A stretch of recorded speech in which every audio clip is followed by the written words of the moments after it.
Welcome to బీజీఎన్ Telugu updates. మరికొన్ని నెలల్లో దేశంలో ఎన్నికలు జరగనున్న నేపథ్యంలో వలసదారులను ఆకట్టుకునేందుకు అమెరికా అధ్యక్షుడు జో బైడెన్ కీలక నిర్ణయం తీసుకున్నారు.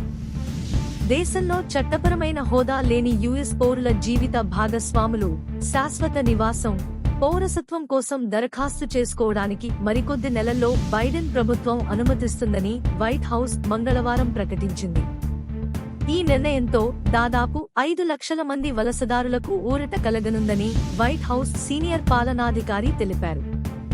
అమెరికా పౌరులను పెళ్లి చేసుకుని కూడా చట్టబద్ధ హోదా లేకుండా అమెరికాలో నివసించాల్సి వస్తున్న వారికి శాశ్వత నివాస హక్కు, అమెరికా పౌరసత్వం అందించాలని నిర్ణయించారు. అమెరికా పౌరుడు లేదా పౌరురాలిని వివాహం చేసుకున్న వారికి పుట్టిన పిల్లల్లో 50,000 మందికి కూడా ఇదే వసతి లభిస్తుంది. వైట్ హౌస్ మంగళవారం చేసిన ప్రకటనతో దాదాపు 5 లక్షల మందికి ప్రయోజనం చేకూరుతుంది.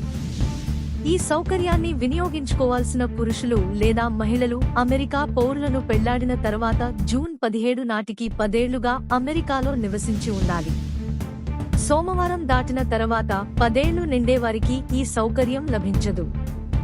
అర్హులైన వారి దరఖాస్తు ఆమోదం పొందిన 3 ఏళ్లలో గ్రీన్ కార్డు కోసం దరఖాస్తు చేసుకోవచ్చు.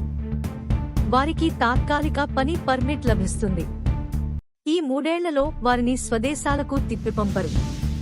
అమెరికా పౌరులను వివాహం చేసుకున్నా ఆ దేశ పౌరసత్వం లభించని వారు 11 లక్షల మంది వరకు ఉంటారని అంచనా. వీరిలో అర్హులైన వారికి పౌరసత్వం లభించనుంది. Like, comment, subscribe.